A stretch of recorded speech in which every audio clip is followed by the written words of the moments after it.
Hello? Can you hear me now?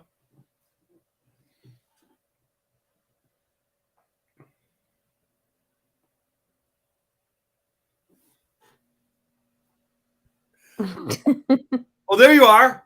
Are you the guest? No. We can't hear them. They can't hear them. No.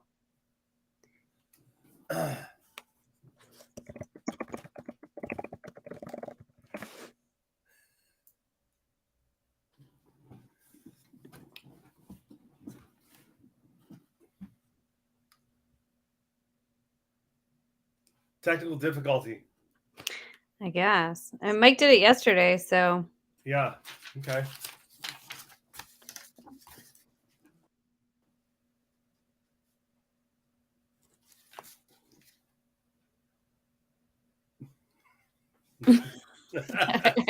Okay, so Going old school. I sent a chat message. They know we can't hear them.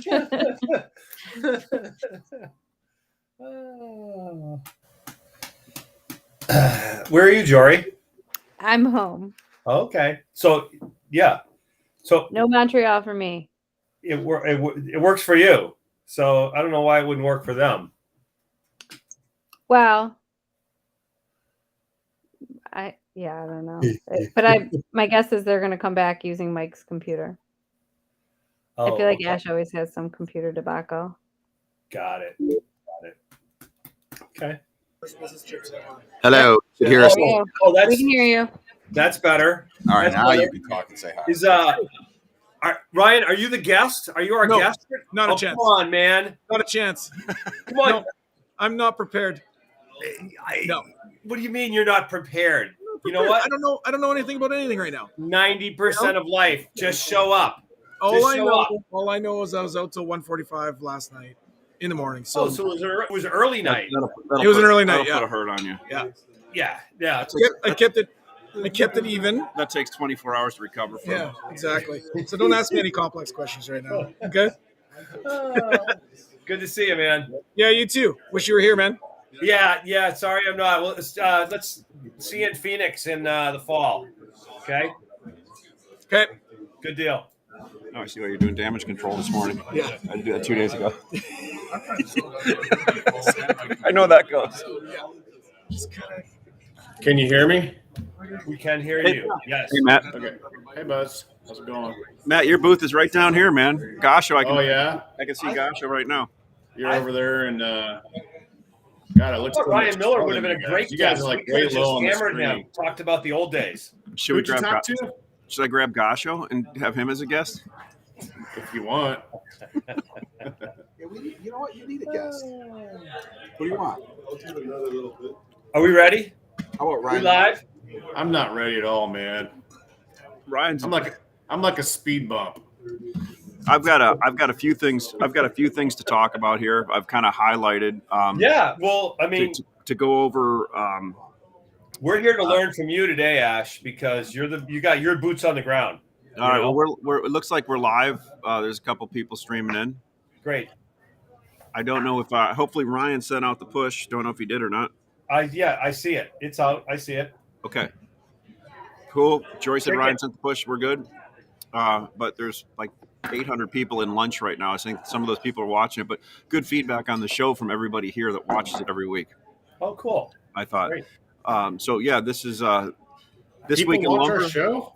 Yeah, they do. This Week in Lumber with Matt Beamer from Hampton Lumber Sales, Greg Riley from Sitka USA. We're broadcasting live from the Montreal Wood Convention. Matt, Greg, how are you guys doing? Pretty good for a Wednesday, buddy. How are you? You know, it would be better if I was there live with you, Ash. Yeah, well, what happened to your flight? You know, mistakes were made. You know, I mean, What's they Montreal wanted to like send me through Philadelphia and have me on a plane all day, and I just said, you know what? No, I'm out. Well, I'll tell you a little What's bit. Montreal like in May instead of February, buddy? Last time you and I were there it's together, way short sleeve weather 2 days here, right? Matt, I walked around past some of the churches and showed Beamer and I were in these like 20 years ago. Everybody's like, why? When Matt was becoming a Catholic.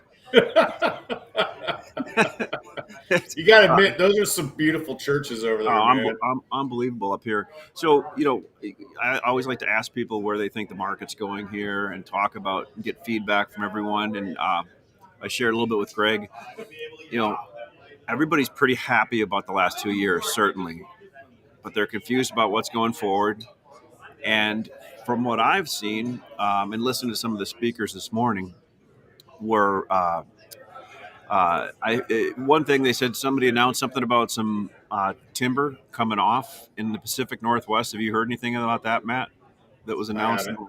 All right, but overall, what I've kind of the feedback I've gotten, people, I almost told Greg I was a little bit uncomfortable with everybody being as bearish as they are on pricing, right? For a variety of reasons. Mills, wholesalers, retailers, distributors, all bearish on pricing. Like, yes, we know the price is going down, but we're going to have a big bounce back, right? That's what the consensus is.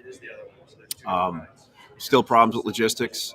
I think everybody is still trying to navigate what's going to happen going forward, but the turnout, business, and we'll jump into new home sales, but the business, especially in the multifamily, still seems to be phenomenal in industrial. So that's kind of the feedback I've gotten here. But I wanted to jump in with you guys. For me being gone for the week, print came out down quite a bit. What are you all seeing in the cash market right now, and what's the consensus and the feeling out there? From the mill perspective, so I got my Hampton Mill sales hat on right now. It's pretty below average right now. I mean, we're getting some bright spots. Like, we'll have one mill will have a big day, and then the next day another mill will have a big day, just because we kind of get our mind right and take some cheap offers. But it's what you call combat trading right now, hand-to-hand combat. We're having to wrestle orders out of everybody on cars. And I think one of the biggest problems on the car side for all sawmills is the rail situation, which we've talked about for a year now. It hasn't really improved. And so we're still dealing with late cars and just the railroads. Trucking is actually preferred now. Like, if you're a Northwest sawmill, you don't really want to sell more rail cars. You want to sell more trucks. So there's a lot of competition in the truck market in the Pacific Northwest. It's a big change. Normally, that's not where you want to sell all your lumber. You sell a little bit of lumber locally. Most of your car business is the bulk of your volume. But right now, we're trying to push as many trucks out as possible and avoid the car market. So that's a change. That's something that's happening for the sawmills. Business is just average at best, and then on some days it's below average. We're not really getting any above average days here the last 10 days. And then on the field inventory, as a wholesale trader / distributor, that business remains pretty liquid. There's a lot of people they're changing strategies from buying choo-choo trains of lumber to just filling in with some trucks, and they're shuffling their inventories around at their multiple yard locations. And there's some multifamily business that's coming in to cover at these prices now. That is good for the reload business. I don't think there's a lot of inventory in reloads. I don't feel like there's an abundance of secondary inventory out there. And so, I think you have a legitimate chance of negotiating a much better price on a quick truck than you would on a quick car. So that's how I see the market right now.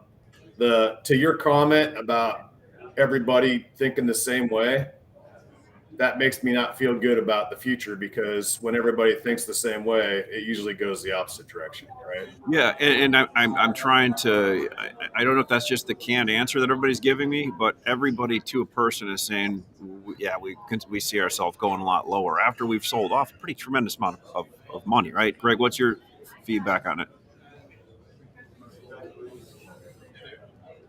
He froze up with a frown on his face. He must have froze. Let's see if we can get him back on frozen here. I'm sure he's going to log back in here in a second, but so here, interesting. Like, you and I talking about ideas that we talk about our whole lives together. Yeah. So going back to this thought that you had about everybody being on the same page. I will say this: if you just objectively look at the value of lumber on futures, it's down about 50%, right? Yeah. I mean, we've wrung out 50% of the market on the futures price, and I mean, something's changing probably. I think we'll eventually run out of sellers when you drop half your value in such a short period of time. So there's Greg, something. you're back. Matt we kind of was talking about from a mill perspective and from a distribution perspective. I mean, you were telling me this morning how big of discounts you were buying under print on certain stuff in the East, right? I mean, what are you seeing out there? Yeah, I mean, I think obviously there's a lot of people that are there in Montreal. But kind of what I can see is the market's trying to establish where there's value now. The only reason that the spruce market was as high as it was, and I think we talked about it, how overvalued it was compared to every other species, in particular southern pine.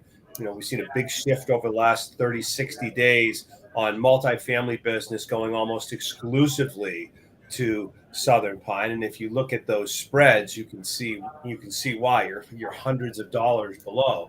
But what little bit I see trading in the East today is trading at a substantial discount to already, the market was down 50 to $100+ midweek, and it's probably trading another $50 to $100 plus below that. And that still puts it at a pretty healthy premium to the futures market. We've had futures stabilize now for a few days, and I think that's kind of giving the cash market a chance to catch up with it. I'm wrestling with, does futures, and I think I put something out on LinkedIn over the weekend, was, can the market stabilize here somewhere in the low 600s, or does it need to wash out to the 400s? And you said everyone thinks the market's going down, but it's going to have a bounce. I mean, that's the hardest thing to do is pick bottoms and tops of the market. And right now, I mean, it's a falling knife. And, I've said for a long time to anyone that wanted to listen to me is that the market's not going to bottom out until one or both of these things happen. All the mills are caught up on shipping, and or futures is a premium to the cash market. So those really are the signals. If you want to look for the bottom of the market, those are the things to look for, in my opinion. Matt's got a great point, though. There's still plenty of business out there. There's still decent liquidity. Yeah, you need to be aggressive. And if you're not aggressive, then you're not gonna have an opportunity to write much business. So what you're really saying is we're kind of back to the whole trading environment we've been in the first 30 years of our careers. Exactly. except we're still at like double or triple the average price. Right. Well, there's also like two distinctly different markets occurring right now. And actually, you could probably make the case there's three distinctly different markets operating right now. You've got the mill rail car market and the mill truck market. That's its own separate thing, right? And then you've got the field inventory market. So Greg's inventory at a port or my inventory in a reload, that has another value. That's a different conversation, right? It's a completely different conversation. And then if you want to talk to some people about lumber that they want to buy in August or September, there's a whole nother conversation to be had there. So there's a lot of moving parts. I mean, we all know this. The price of lumber is down 40 to 50%. Okay. That's a fact. And transportation issues haven't gotten that much better. That's a fact. We also know that everybody's bleeding their inventory down to zero as fast as they possibly can. That's another fact. How it all turns out, we shall see. I'm not going to guess. I'll wait until it happens, then I'll react to it. And I think that's the best advice I can give to any of my customers or other people that are watching the show. So let's talk a little about new home sales, Greg, that you had that came. Is it existing or new home sales? No, new single-family home sales came out yesterday. We were down 16.6% from March, and we were 26.9% below April of 2021. If I looked at the graph, the chart, of the last, I don't know, 5, 6, 7 years, it's kind of like a choppy line. And then there's this big spike up starting in the summer of 2020, peaking the first part of last year. And we've been adjusting down really kind of since then. And so we're at 9 months of inventory. This number was the March number. I have a hard time believing that we're not going to see a pretty substantial further decline on the April and May numbers. And the good news about that is that, I mean, prices have continued to go up. We're still at like 16 or 17% year over year price gains. And, as this supply goes up, the prices are going to slow. And we may even see by the second half of the year some new home prices actually correcting, which will be good for the sales number. Yeah, no doubt. Another thing I think you put out last week, which I always have a hard time understanding until I think about it a little bit, is homes under construction, right? And I think, or units, single family homes under construction, that's as big as that number's ever been, right? Yes. Or I should say, the number of homes, the pipeline of homes under construction is great, which, I mean, hey, we've been talking about the disconnect between housing starts and completions for all year, for 6 months. That's going to rectify itself over the next 3 or 4 months. We'll see those numbers come together, and they're not going to come together because completions are going to all of a sudden be 1.6 or 1.7. Yeah. So I've got some good feedback on when I walk around the show. It's amazing how many people listen to this show. Like during it, afterwards. So I'll give you there was a younger kid in the industry who showed up the other day. He goes, man, I really like what you're doing because nobody at my company gives me the same information that you guys basically give me. And it's really, and he goes, as a young person in a company, they kind of rely on it for some information sometimes. And what they then do is turn that into sales burgers to give to the people they're trying to sell, right? All right, I need you to talk to my agent, Ashley. You'll love this one. Hey, Matt, our contract is coming up. It's coming up for renewal. Yeah, I think we're overdue, actually. I'm thinking 6 figures per episode, maybe. Yeah, I'm negotiating. I'm sorry, buddy. I had to do that. Sorry. Yeah, I'm negotiating with the quarterback from Tampa right now. So I'll see if I can work you guys into there. But you'll like this. Another mill manager came up and said, I don't like the information you put out because we don't want people to know all this information. It gives them too much transparency. That's insane. Oh my, what? I'm sorry, I just don't see the world that way, man. We're talking about a commodity. This isn't some NASA rocket scientist here. This, we're not doing some KGB stuff. This is publicly traded commodity. The crazy thing is that everybody is so much better. Even the mills are better. The more transparency that everyone in the market has, the better they can judge what's going on.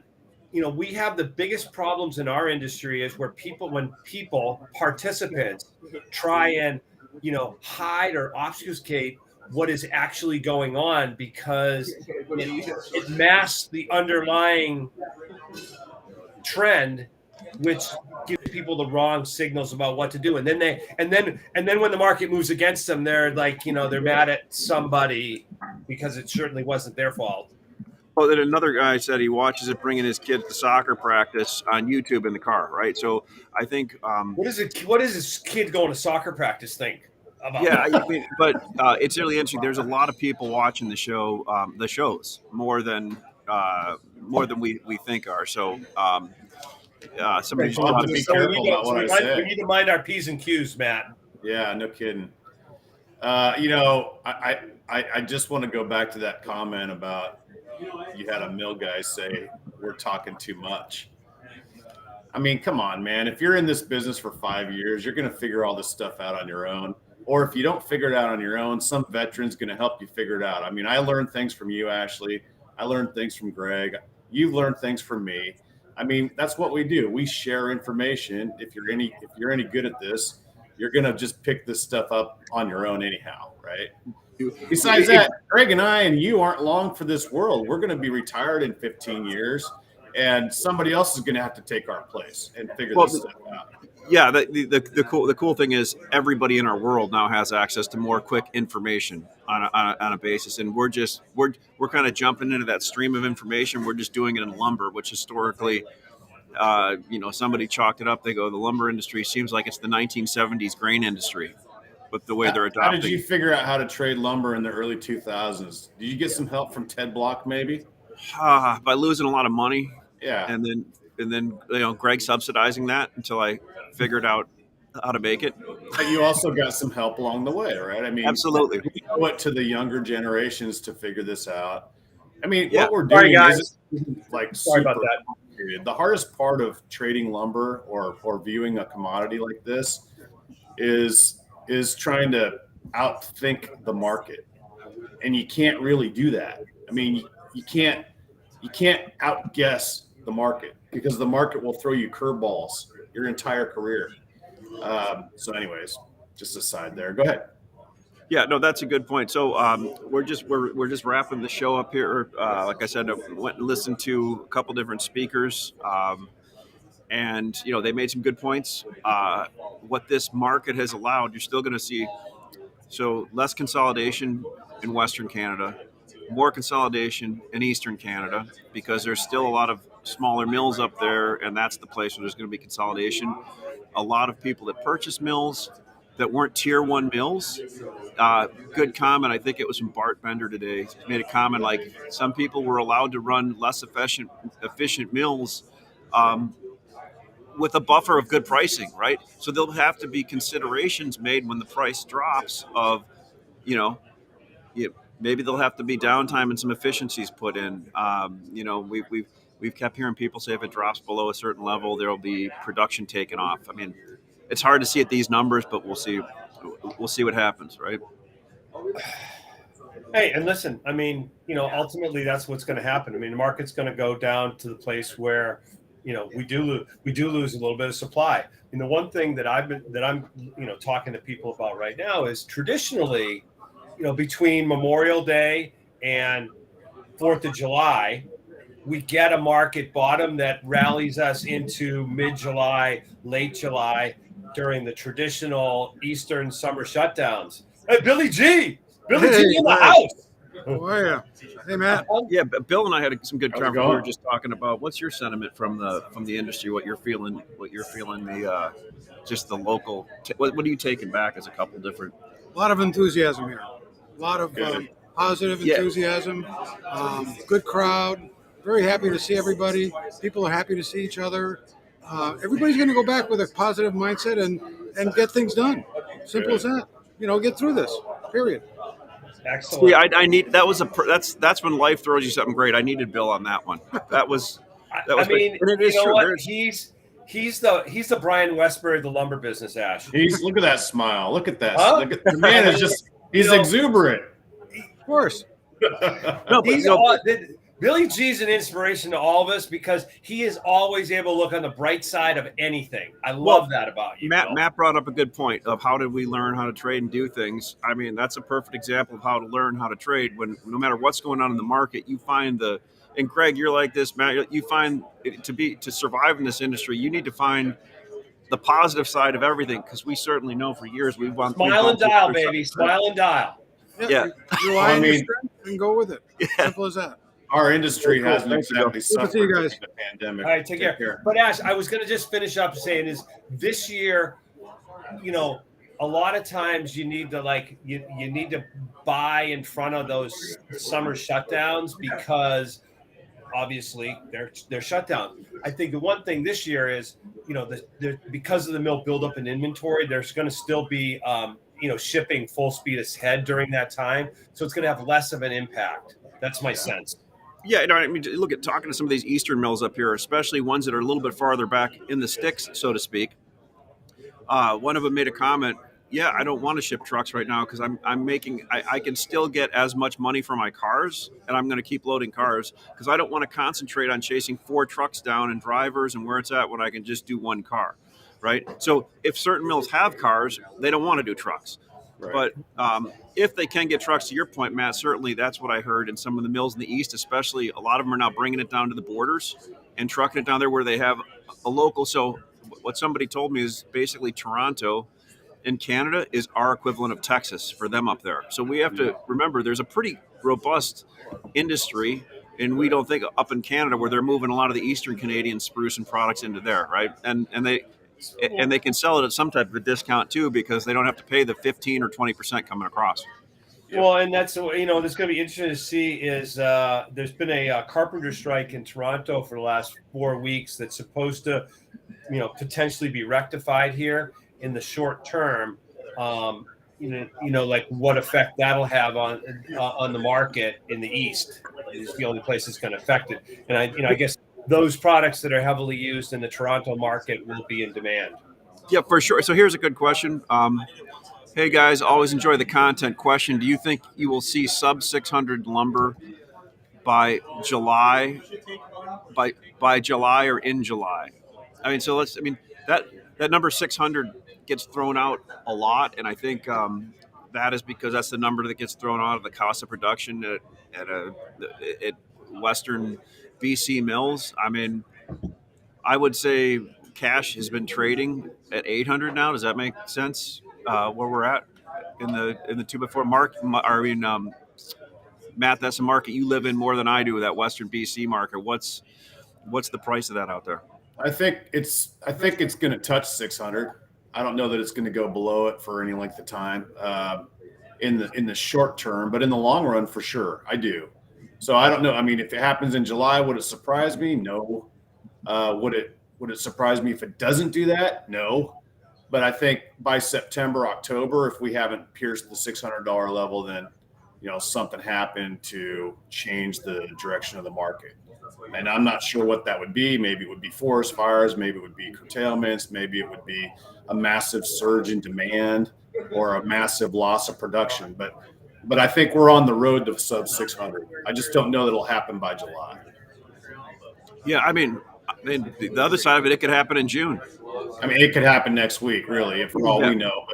But I'm doubting that. I do feel like it's going to take a little longer. That's all. So what's front month trading at right now? CME 650. 650. So futures is getting. I think that 600 number has been thrown out so much that it's almost psychologically, Matt, where I think if you're going to have a bounce, that's where people would, right?